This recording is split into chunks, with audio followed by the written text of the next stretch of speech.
क्या वजह थी कि हत्या के बाद भी आरोपी घटना स्थल के आसपास ही मंडराता रहा और कैसे पुलिस ने उसे फिल्मी अंदाज में दबोच लिया।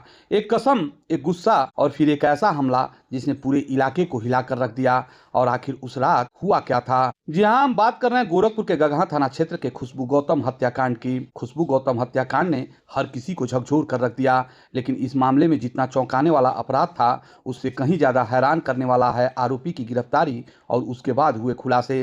एसपी साउथ दिनेश कुमार पुरी ने बताया कि पुलिस को मुखबिर से सूचना मिली थी कि हत्या के बाद फरार चल रहा आरोपी सीताराम सोहगौरा बंधे से झंगहा की तरफ भागने की फिराक में है। सूचना मिलते ही पुलिस ने इलाके में घेराबंदी कर दी और हर आने जाने वालों पर नजर रखी जाने लगी। शुक्रवार रात करीब 8:56 पर एक युवक बाइक से आता हुआ दिखाई दिया। पुलिस ने उसे रुकने का इशारा किया, लेकिन खुद को घिरा देख वह तेजी से भागने लगा। भागने की कोशिश में उसने बाइक की रफ्तार बढ़ाई, लेकिन अचानक संतुलन बिगड़ गया और बाइक फिसलने से वह सड़क पर गिर पड़ा। गिरते ही पुलिस ने उसे मौके पर दबोच लिया। पूछताछ में उसने अपना नाम सीताराम बताया, जो गजपुर तिवारी टोला का रहने वाला है। हादसे के बाद उसके पैर में गंभीर चोट आई थी और खून भी बह रहा था, जिसके बाद उसे अस्पताल में भर्ती कराया गया। इलाज के बाद हालत स्थिर होने पर उसे कोर्ट में पेश किया गया, जहां से उसे जेल भेज दिया गया।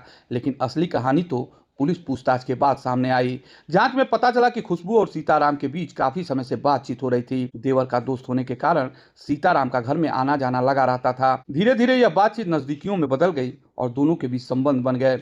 इस रिश्ते की भनक परिवार को लग गई थी। घर वालों ने भी कई बार समझाने की कोशिश की, लेकिन बात नहीं बनी। 1 अप्रैल को खुशबू के देवर जितेंद्र ने खुद इस मामले को सुलझाने की कोशिश की। उसने सीताराम को घर बुलाया और साफ शब्दों में कहा कि इस रिश्ते को खत्म करना होगा, क्योंकि इससे परिवार की बदनामी हो रही है। इतना ही नहीं, उसने गंगा जल लाकर दोनों से कसम खाने को कहा कि आज के बाद वे एक दूसरे से कोई संबंध नहीं रखेंगे। सीताराम ने पहले हामी भरी, लेकिन जैसे ही खुशबू ने गंगा जल हाथ में लेकर कसम खाई, माहौल अचानक बदल गया। पुलिस के मुताबिक इसी दौरान सीताराम भड़क गया और उसने गुस्से में आकर खुशबू पर हमला कर दिया। वारदात को अंजाम देने के बाद वह मौके से फरार हो गया। लेकिन कहानी यहीं खत्म नहीं होती। पुलिस पूछताछ में आरोपी ने एक और चौंकाने वाला खुलासा किया। उसने बताया कि हत्या के बाद भी वह इलाके से दूर नहीं गया था। जब राप्ती नदी के किनारे खुशबू का अंतिम संस्कार किया जा रहा था, तब वह नदी के दूसरी ओर एक बागीचे में छिपा हुआ था। वहीं से चुपचाप पूरी घटना देखता रहा, जलती हुई चिता और खत्म होती एक जिंदगी। पुलिस अधिकारियों के अनुसार आरोपी ने यह भी बताया कि घटना के बाद वह मानसिक रूप से टूट चुका था।